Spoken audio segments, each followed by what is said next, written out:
Hi, I'm Claire. I'm not an RV expert, but I'm here with Chris, who's a certified RV technician. If you're a new RVer or you just need a refresher on the basics in your RV, then this video is for you. That's right, we're going to be walking you through all of the components and giving you some tips and tricks on how the gray water holding tank works today. We're going to show you how to dump it, how to rinse it out, and how to deep clean it overall, and just give you a good understanding as to how the gray water holding tank works so you will be confident moving forward. Before we get started, we have a couple of ground rules. Number 1, your education is our priority, and number 2, we are not here to talk down on any brands or throw any brands under the bus. In fact, we might actually have a few brand recommendations for you throughout this video. That's right, we've got a lot to cover, so let's get started, and you're going to learn something today.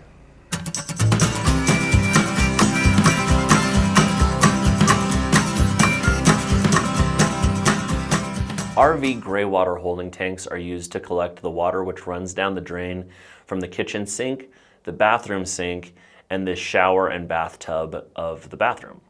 They can also be used to collect the water from auxiliary items such as dishwashers and washing machines. Some RVs have a gray water holding tank and an additional holding tank called a galley tank.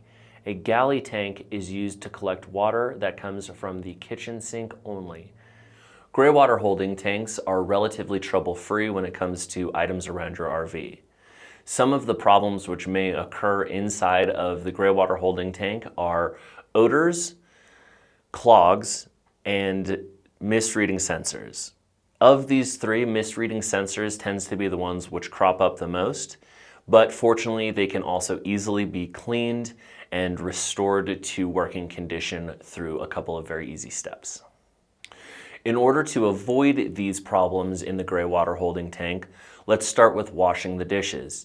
You can avoid getting some of the food debris and grease inside of the gray water holding tank and on the sensors if you scrape your dishes into the trash before you rinse and wash them in the sink. We also recommend using sink strainers in all of the areas which you would be getting water down into the gray water holding tank. So the kitchen sink would keep food debris and grease away from the sensors and in keeping it off the walls of the gray tank. And if you use strainers in the bathroom shower or in the bathroom sink, it can help to keep hair from getting clogs inside of the gray water holding tank as well. Another way to avoid trouble in the gray water holding tank is to leave the gray water holding tank valve in the open position while you're at a full hookups campground. When leaving your gray water holding tank valve in the open position at a full hookups campground, we do recommend putting a P-trap bend in the sewer discharge pipe. Another way to maintain a problem-free gray water holding tank would be to deep clean the gray tank on the last night of your camping trip. In order to do this, we recommend using Dawn Ultra. We do not recommend using other household remedies such as vinegar or bleach, and we also do not recommend using caustic chemicals. All of these can cause damage to the seals and gaskets inside of the gray tank, and they should be avoided. Although it is not necessary, if you want to use a holding tank treatment inside of the gray water holding tank, you can use RV Digested Plus. It will not do any damage to any of the gaskets or seals in there, and it may help to break down some of the waste and help with some of the odors inside of the gray tank. Wait, you mentioned a P-trap. Do you mean like the ones that you find under your sink? Well, we'll go over the ones which you find under the sink, but we'll also go over the one which we recommend placing in your sewer discharge line as well. We'll start with P-traps underneath the sinks inside of the RV. These are there to act as a vapor barrier because they have water inside of them and can stop odors from going all the way up from the gray water holding tank into the rest of the RV. The only reason why you would not have a P-trap under one of your sinks or showers in the RV is if a HEPVO style trap has been installed instead. These are becoming more popular and they do not use water. They use a one-way flowing diaphragm in order to keep odors from making their way back into the RV. The concept of the P-trap is what we recommend placing in the sewer discharge port when you are at a full hookups campground.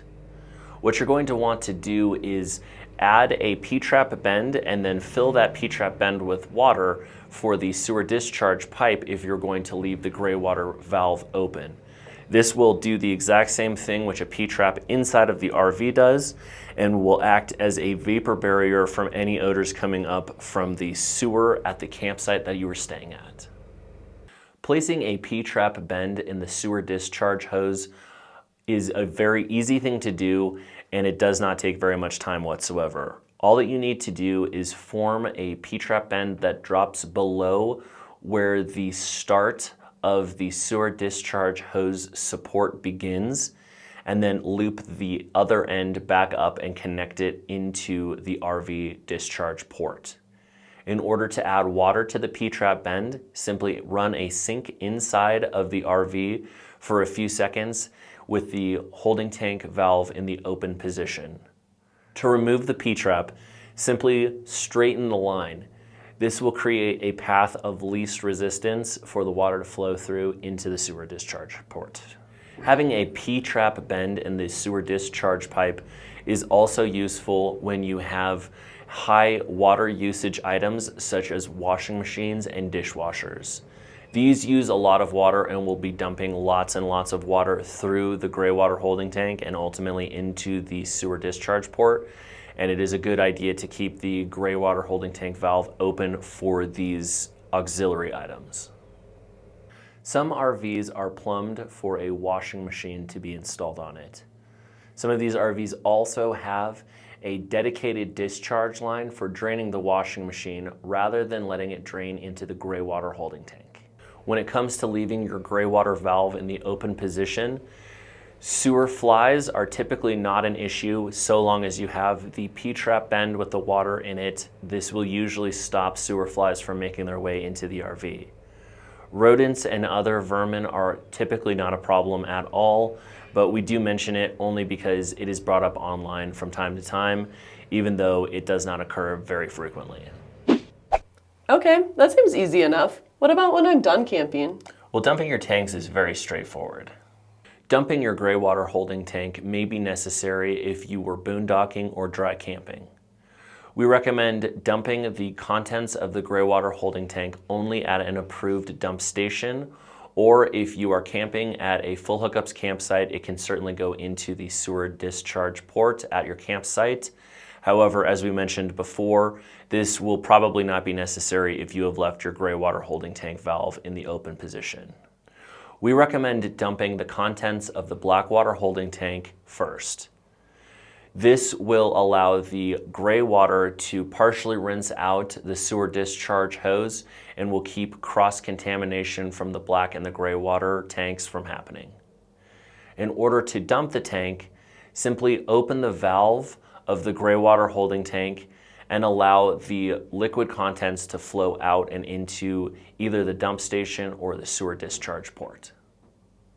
You can lift the hose at the end of this in order to get any residual liquid out of the hose and into the sewer.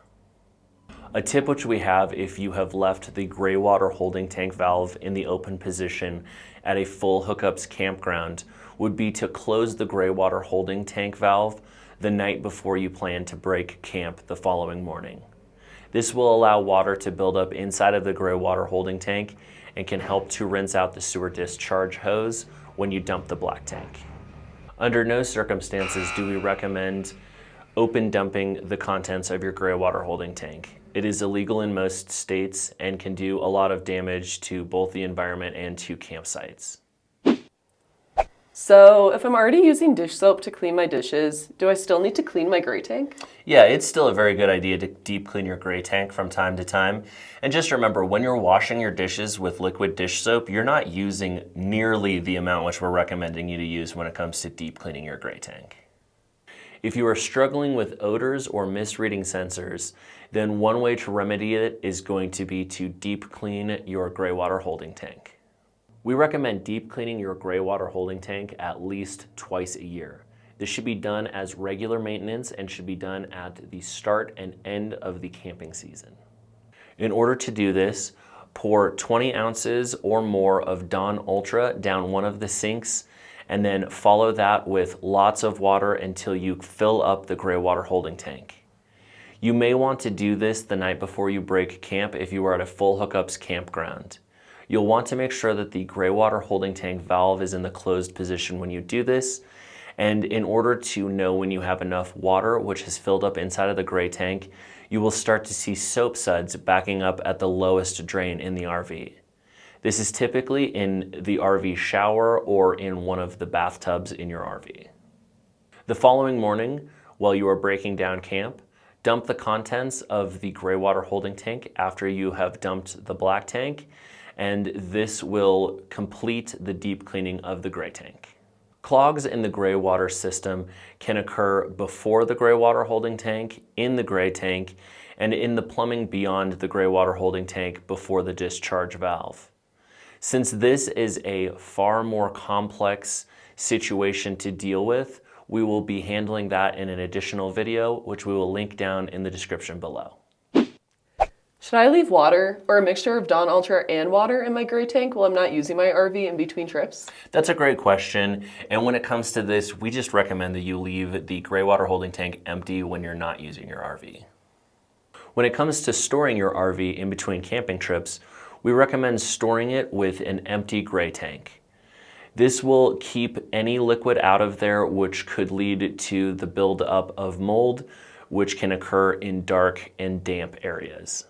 Keeping the gray water holding tank in storage empty also will help you avoid having any water which would evaporate, which may allow for grease to adhere to sensors, which may cause sensor issues for you in the future.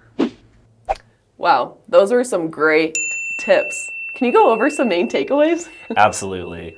So we recommend that you try to keep as much food and debris out of the gray water holding tanks to begin with, and you can do that by scraping your plates and using sink strainers inside of the different sinks in your RV. We also recommend that you can leave the gray water holding tank valve in the open position when you're at full hookups. Just be sure to add a P-trap with some water in it in the sewer discharge hose. And then finally, we also recommend that you deep clean the gray water holding tank to avoid having any problems which we mentioned in the video. Thanks, Chris. We have a lot of helpful information, like how to deal with sewer flies, on our blog, The Line of Duty. You can also find the additional videos Chris mentioned on our YouTube channel and a guide on misreading sensors on our website. Thanks for watching this video, and if you have any questions about what we covered, please let us know in the comments. Don't forget to share this with a friend and subscribe. Thanks, guys. We'll see you on the next one.